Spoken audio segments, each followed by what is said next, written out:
Midnight dropped everything. Dates, LVUI's end, and housing fears. Here we go. A full kind of wrap up of all the recent news that's been going on with Midnight. A lot of good stuff, a lot of what's going on stuff. Let's just dive straight in here with Bellular and see what's going on. Welcome back to the Warcraft news. We have a lot to talk about today. Blizzard made a critical slip-up in the alpha files, and it's one that reveals exactly when pre-patch hits and when your favorite add-ons will stop working.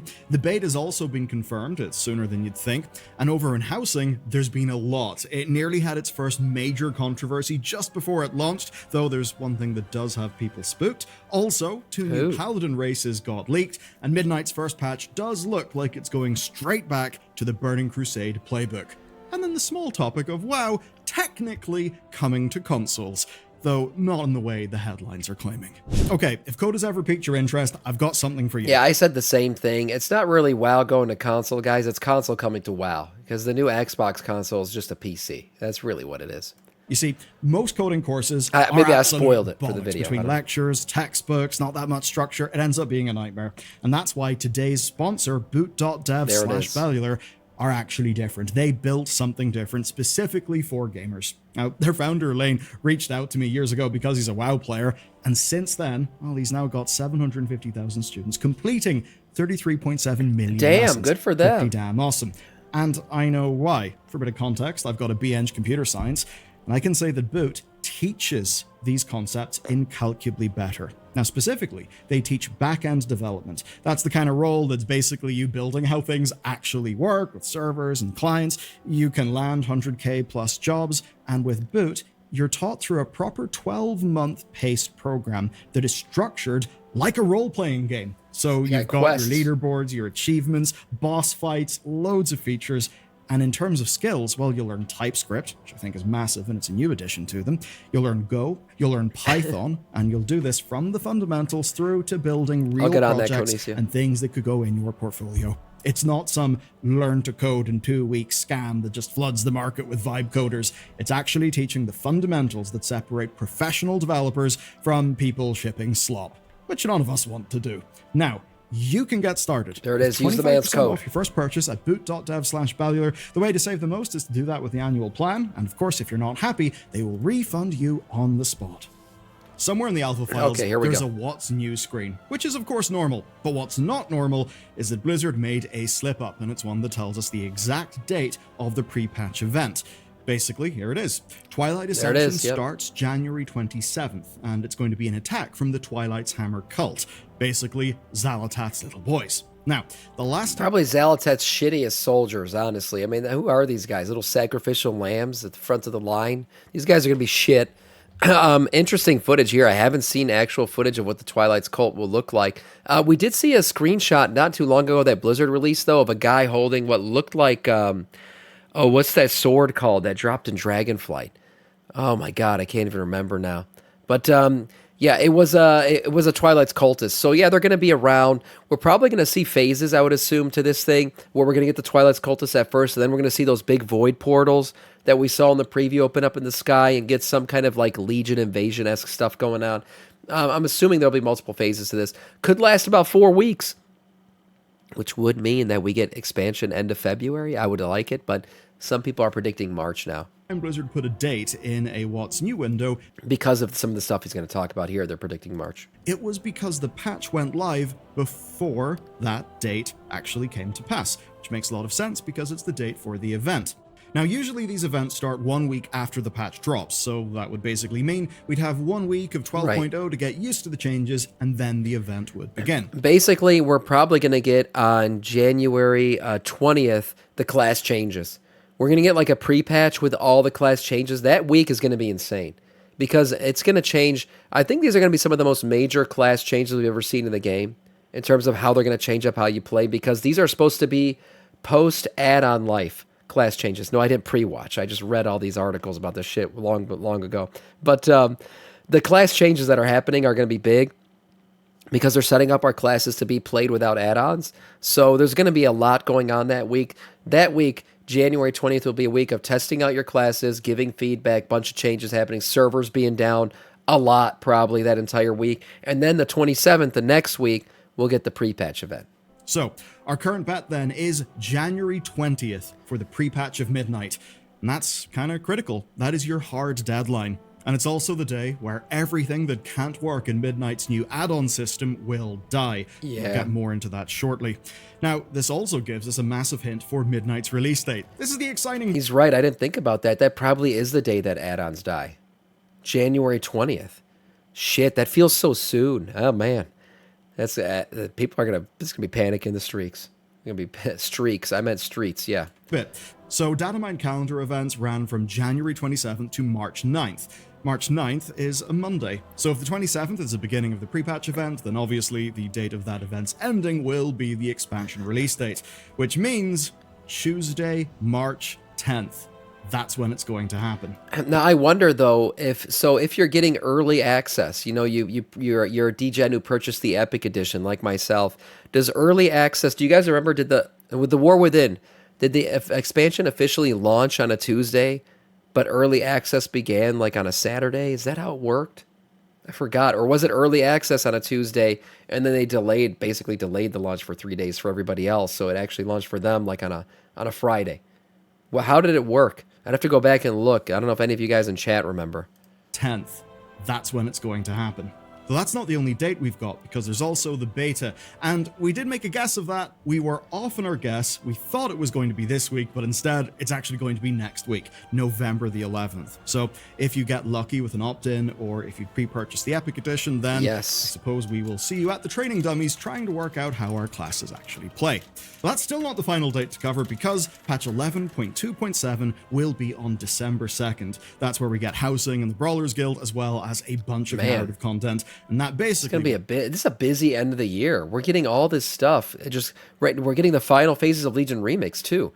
And then we're going to get, what's it called? 11.2.7. That's right. I forgot about that. Also in November, beta, all that shit happening. Player housing. Yeah, there's going to be a lot of stuff going on towards the end of the year here. So I'm looking here. Early access began on August 22nd, and the official launch was on the 26th. So what was August? This was 2024. So August of 2024, the 22nd was a Thursday. A Thursday, and then the 26th was a Monday, going into a Tuesday, I'm guessing. So that's how it worked. So I'm guessing then early access will be sooner than that date that we just talked about, of March 10th. Interesting. Tide us over until pre-patch on January 20th. So, if you there want was to a little say progress, goodbye to yeah. your lovely combat add-ons, then you've got till then, and you may be saying goodbye to more than you currently imagine. Here's the huge news for add-ons. Last week, we learned about another add-on that's not making the transition, and it's one of the biggest, because it's Elv UI. And with that, people are starting to realize something, to really feel it. And that is that the add-on Apocalypse is actually bigger than we thought. Certainly bigger than we thought months ago. Ultimately, Blizzard's end goal is to keep some, or like most of the customization that people like from an aesthetic perspective, but it's to kill everything that provides a gameplay advantage. Right. And to do that on a technical level, they've had to tear out most add-on functionality. They've had to change a lot of stuff with how the game works. Now, their efforts to restore some of this stuff have been going okay, but not exactly perfectly. And if you want to see what add-ons can do in Midnight, well, we can take a look at one that actually works. It's called Platinator. And here's its available options. You can see the good news. There's loads of options. But if you look closely, you'll notice that there's absolutely nothing conditional, right? Yeah. No conditional logic. They're all just basic. It's all aesthetic. It's all just aesthetic changes, and that's what add-ons are still going to be available for. So like I said, like if you like to change your entire UI to look like, My Little Pony Adventure, you'll be able to do that. You just won't be able to customize UI to display call-outs or things in combat or do things like that for you. There's no functional add-ons that will be available anymore. It'll all just be cosmetic add-ons. So that'll still be a thing. So yes, your My Little Pony Adventure UI will still be a thing. Everything else that helps you with combat won't be. Visual changes, changing colors, moving where things are. Not judging, by the way. Though there are a few neat things it can do, like only showing the first or last word in something. But ultimately, it does prove Blizzard are sticking with their new vision for the game. So because of all this, Elv UI decided to throw in the towel. Development is now officially on hold, and that's basically their way, I think, of saying that they'd love to continue, but they can't. And it's not that they simply don't want to rewrite their add-on, it's that they simply can't make anything worth using or worth making from their perspective. Now, we've got to go into a few more technical things here, because OUF is a framework. A lot of you guys use LVUI? I know it's such a popular... I don't use it. I personally don't like the flat look of it. I don't know. I just feel like it makes WoW look like a standard tab target. It takes away all the artisticness out of the WoW game, like the griffins on the side of the bars and all that stuff. I like that shit. And I feel like LVUI just strips all that, makes everything look flat. But I know a lot of people love LVUI. It's like probably one of the most, I would say top 10 most popular add-ons out there. So it's gone. Yeah, so a lot of people are not going to be using it. I hate it. LVUI is meh. Yeah, I don't know. A lot of people like it. I think they liked it for the display purposes, that it gave a lot of customization to your UI. So there was that. That was the good thing of it. I just didn't like the look of it. That LVUI uses for its nameplates and its unit frames, and they released a fairly damning statement. Here's the most important part of it. Quote, "All in all, it's not about the time and effort. We simply don't have the tools to do the things we want to do. And ultimately, when it comes to frames and nameplates, add-ons can't do anything that the Midnight UI can't. In most cases, they can do less." So that's not a great look for Blizzard's whole customization is fine angle. I think there are some customizations that people would want that wouldn't be a huge gameplay advantage, but that they can't right now. Anyway, going back to ELV, their talk is, at least for now, just talk. Things could actually change, but at least right now, Blizzard's efforts have not been enough for LVUI to survive the transition. And yeah, it's dead. Look, change comes at a cost. Saying goodbye to LVUI after years and years, because I know it's been so many people's default for a long time, that is going to sting. But Blizzard are betting that it's worth it. And at least personally, I did find I started to enjoy WoW a little bit more whenever I was using add-ons that actually felt like WoW. Though for popular add-ons, this is hardly the end of the story. Plater and Details have not made official stances yet, so some familiar add-ons may survive, albeit in a rather neutered form. Yeah, why are you going to use them? I just feel like it's pointless, to use things like Plater and Details. By the way, like Details is going to be... That is the one that I'm positive is going to be outshined by Blizzard's version of it. I mean, we just saw it again in the Demacius fight yesterday. The second you split the raid, the numbers break a little bit, and it's not going to be that way with Blizzard's version of this. They have more access to their own data, so Blizzard's version of Details is going to be more accurate, especially when they add in new classes. You guys remember when Evokers got added, it was broken, Augmentation was broken. Those things aren't going to happen anymore. Now, it's funny, I'm saying Blizzard's not going to break the game, right? They break their own game all the time. But once Blizzard gets it right, what I'm saying is their version of Details is going to be better. So I don't think there's going to be any reason to download an external damage meter. It's basically just up to the devs if they want to suffer through the rewrites that would be required. So, January 20th then. That is when it'll be time to get your no add-on setup ready, and don't worry, we'll be here to help you with that. Okay, time for 2 housing dramas. So on Alpha, people noticed that housing budgets were massively nerfed. Ooh. And by that, I mean the amount of rooms and decorations you could have. They were I'm really worried about this for one reason and one reason only. I'm scared they're going to enter some kind of you can grind it out and earn more rooms, okay? So there's a room limit, and you can maybe earn the ability to make more rooms, or what would be worse, because we saw it not too long ago, there's a new housing currency, like a real-life conversion of real-life money to housing currency. What if you can use that housing currency to purchase more space? Literally making housing a pay-to-win thing. It'd be sad. If that's what happens, it'll really put a damper on all this really good, I don't know what you want to call it, goodwill that housing is put into the game. People are so impressed with all the work Blizzard's put in. People are calling this the best version of housing ever in any game. It's looking really good. But I'm not gonna lie, if they attach this pay to win or pay to get a bigger home thing, I think that would kind of put a damper on a lot of what they've done.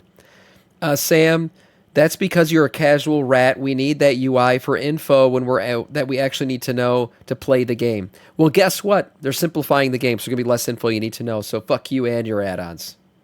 Basically way, way lower than you're not going to need them anymore. It's going to be easier. Because of that, people started to ring the death knell that Blizzard had pulled the rug and that now housing is dead. which was obviously a little bit of an overreaction. We know that housing will have progression with the neighborhood endeavors, and that will actually increase your budget, but still, people were worried, and I get the worries. Yeah. Maybe Blizzard in the initial testing set the bar high. Maybe they realized that after their PTR test, that, well, the servers couldn't handle the crazy complexity, and maybe then they pulled it back. That's the genuine fear that people have had.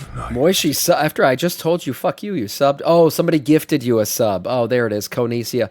Thank you for gifting Moishi that sub. Congratulations, Moishi, Death Knight of our Scourge, and still fuck you. Yeah, I figured there was going to be limits, guys. We looked at this stuff on testing, and it was basically this limitless function where you could place such an astounding amount of items and build such a crazy amount of rooms. It just felt like, wow, what the hell is Blizzard got new server tech? How are they doing this? And yeah, I didn't think that was going to happen.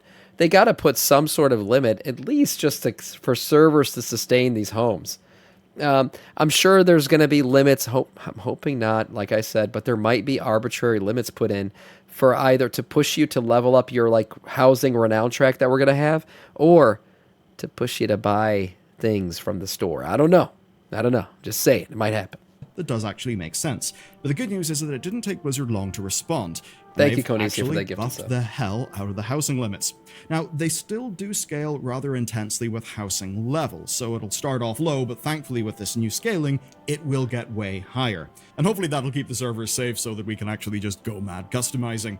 Of course, not that servers will be safe anyway, because last week's PTR housing test revealed major realm instability. Nothing was working as intended. So very much the usual for a PTR stress test. I would say that's good news, and it should mean that it worked. The system works fairly well when it comes out, assuming that they've got enough time to fix up whatever issues they found.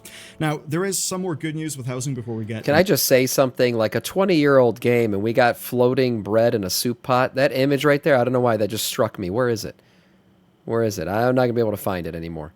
Yeah, the colors, I mean... Revealed major realm all the stuff. Because last week... It's just crazy how they made a 20-year-old game look this damn... The housing details are insane.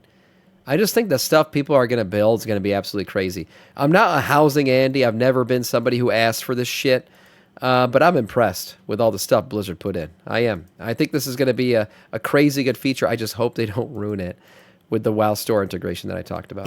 Nothing was working as intended. So very much the usual for a PTR stress test. I would say that's good news, and it should mean that the actual system works fairly look at well look at when that it comes pot. out, assuming that they've got enough time to fix up whatever issues they found. Now, there is some more good news with housing before we get into the next thematic thing. Egg, thank you for the follow, man. Welcome to our Scourge. So, the other improvements then. Decor costs have gone down. You'll require less warfront farming, which I know nobody would be really excited about. That's good. And also, skybox rooms are in. These are absolutely incredible. What? I think they'll enable really cool... Skybox rooms pulled from Discord rating at the moment. Is this inside the house? What the hell? So you can pick a sky... So this is like he's like poured it into another world. What is this shit? Wow. Things. Just gorgeous designs. I really wish people doing cool stuff with the skybox rooms was the main talk of the town for this, but it's obviously wow, look at that. There's an archway and it looks like you're outside. That's crazy. Not, because another thing happened. Build an There's open one more world. housing discovery that's actually got people even more concerned at the budget nerfs. Has to be a glitch? It's this. It is Hearthsteel. Yeah, this is what I was talking about, guys. I saw this and I was like, oh shit, it's over. It's over. This is real life money conversion. By the way, this is what Europe's fighting about right now. This shit's becoming illegal in Europe, potentially. The conversion of real money to virtual money, that whole process, which is really just like this very predatory way of convincing younger kids to get their V-Bucks and all this shit. And all this stuff is a way to hide how much you're actually spending, to kind of get you to spend more. It's a very shit system. But here it is. We got housing currency. And it's clearly that's what this is. You even have different amounts of it. Clearly, you know, the big treasure is the big amount you can get, and then it goes down from there. Right? You get a discount for purchasing more at once. What is this going to be used for? Housing items? But why? Why would you need a second currency to purchase housing items? It doesn't make sense. Blizzard Store already there with real money. I don't know. I'm worried about progression being related to these or something. And its associated store icons. This, obviously, has spooked people, and if you're familiar with how other games monetize housing, well, you know exactly where this could go. Now, the worst possible read is that this would be a full paid currency hellscape for housing, where really there'd be big exclusive items designed for whales. Maybe it's like Trader's Tender. I don't think so. Another in-game currency you can earn. I just don't understand. I mean, Trader's Tender, there are different looks of it, and they've given away Trader's Tender with like the Epic Edition of the expansion, right? You get a stack of Trader's Tender. They have done that. That would be the best case scenario. Konisi, I would say that would be like, okay, it's not as bad as I thought it was going to be. I'm worried about something worse coming with this. I am. And the fact that they created a separate currency, because, again, they said we'll have housing items in the trading post eventually. They said about 6 months into the expansion, maybe we'll start to see some. So they do already have plans to make housing items purchasable via Trader's Tender. And we already know there's going to be housing items on the WoW store. The thing that threw me off about this is, okay, cold hard cash for housing items. We knew that was coming. Trader's Tender for housing items. We knew that was coming. In-game achievements for housing items. Yeah, that's cool. Great. It's an in-game thing. This was a surprise. And I'm wondering what the hell it's going to be for if we already have all these other avenues of earning housing items. We know how much money people spent on the likes of, say, the auction house Brutosaur. Now, there is a more charitable read. Maybe it's the more likely one, and it is that this could just be a second form of Trader's Tender. That's because Trader's Tender actually is a Battle.net store currency, technically, and if this was to work the same way, then that would be fine. These are the files that we would see. That'd be fine. And of course, the Trading Post has been a pretty good success. I will say something. You mentioned the monthly sub. You're joking about it replacing your monthly sub cost. I doubt that, but one thing that would be cool is if this becomes something that you get with your monthly sub, like every month, like Trader's Tender. So like every month that you remain subbed, here's some extra coins. The one thing I don't understand is why they would have the separate amounts. That's what makes me think this is a purchasable currency with real money. Because if they just had this or this image, then I would say, oh yeah, it's just going to be a stack of currency maybe we get every month, like Trader's Tender. This has different, this is a very obvious look to it that this is different purchasable amounts of this currency. That's what's scary. Lurking and jerking, always good to see. I don't know. If it's included with the sub, great. If it's a separate purchasable currency, not so great. The one thing that WoW always has going for it, it's a hated thing, but it's also a good thing, is the WoW token is something you can always use to convert into store currency, right? So you can always use your gold to convert to WoW tokens and then sell and then do all that shit to convert this shit over to get this stuff. Maybe. Still scary. Success for Blizzard, but the economy there is rather tight. So if they wanted to do another currency to handle all of their housing stuff, then yeah, I think that would make plenty of sense. So perhaps what they'll do is just attach decor items to, vendors and stuff, maybe the Endeavors, and perhaps we will earn and spend Hearthsteel. And as for the shop icons, well, those could be bonuses for shop bundles, maybe things like the 6-month sub. Or what he's describing would be fine. Pre-orders, that'd be fine. Kind of thing. So ultimately, I would say there is something to fear. This could go really bad if it turned into a big price gouging whale thing, but it is very possible that it's something entirely typical and not an extra upcharge. The one thing that scares me towards the price gouging thing is that Microsoft article that we went through. I did a whole video on it. That shit, by the way, that shit popped off. The fucking views on that thing's crazy. But the 30% that Microsoft's requiring from all these games they bought, including World of Warcraft, 30% profit margin. How do you get something like that? Well, creating housing with an in-game with a currency that you can purchase for real money is a great way to siphon more money out of your player base. You can have $90 long boys and a housing currency, and bam, you're making way more money. Yeah, and we already know the long boy's coming back. We saw that too, right? That's been data mined. What long boy version we're getting, we don't know. If it's just the return of the same one we already saw or a different version of the $90 long boy, but we know it's coming back. So Blizzard clearly looking for ways to make extra money.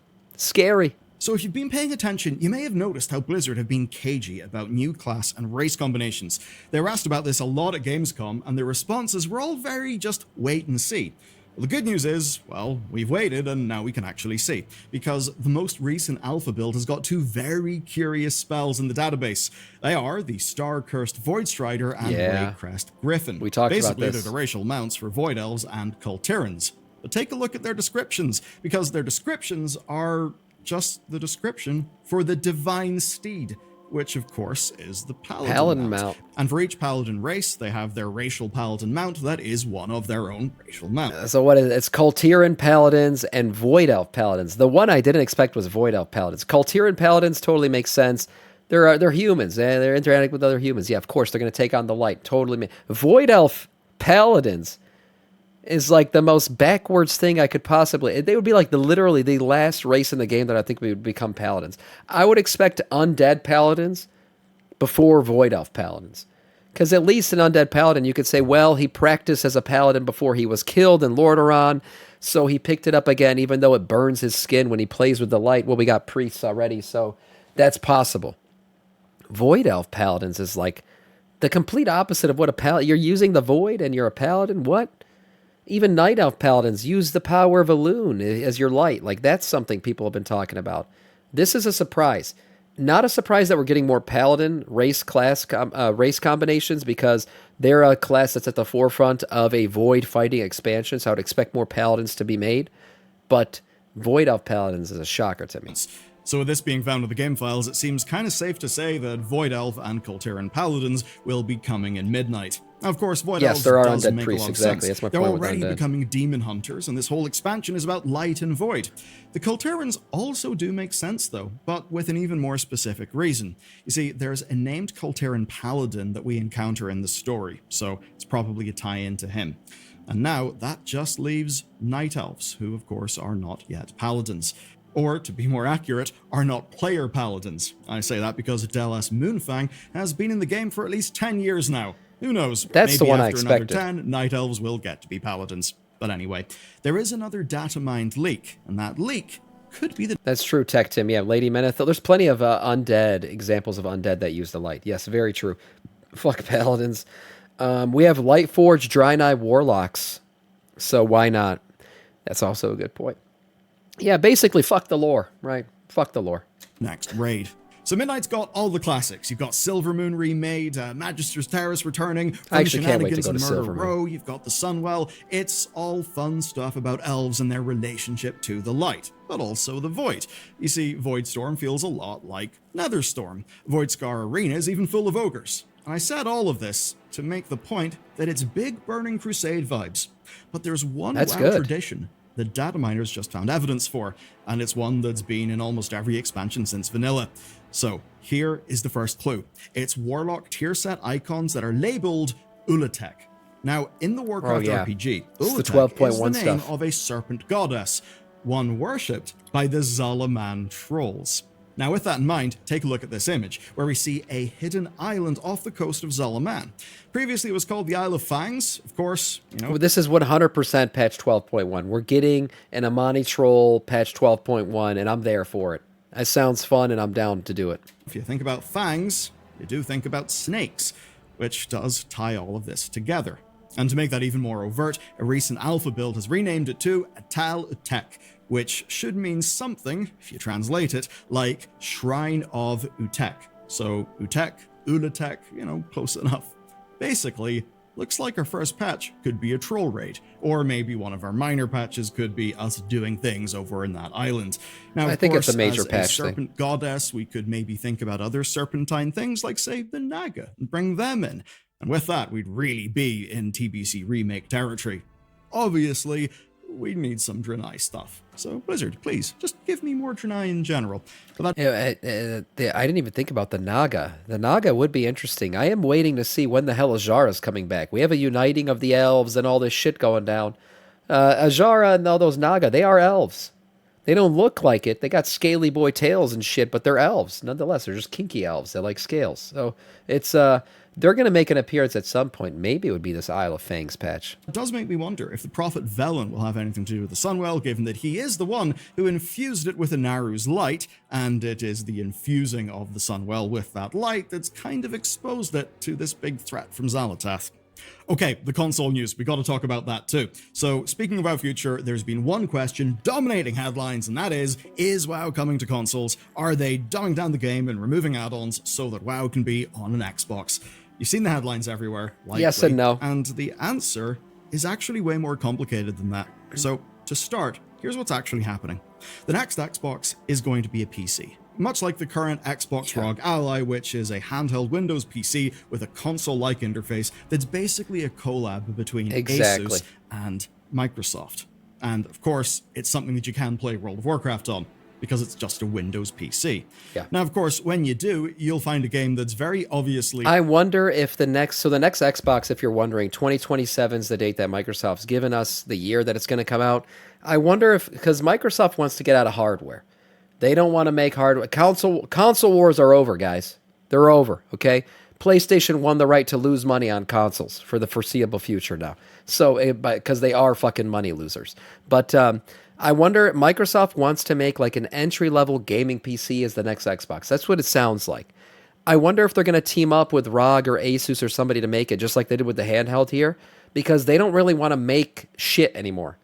They just want to pawn it off on somebody else and just put the Xbox label on it and say, hey, it's a cheap entry-level gaming PC. Oh, yeah, you can play WoW on it too. That's what the next Xbox is going to be.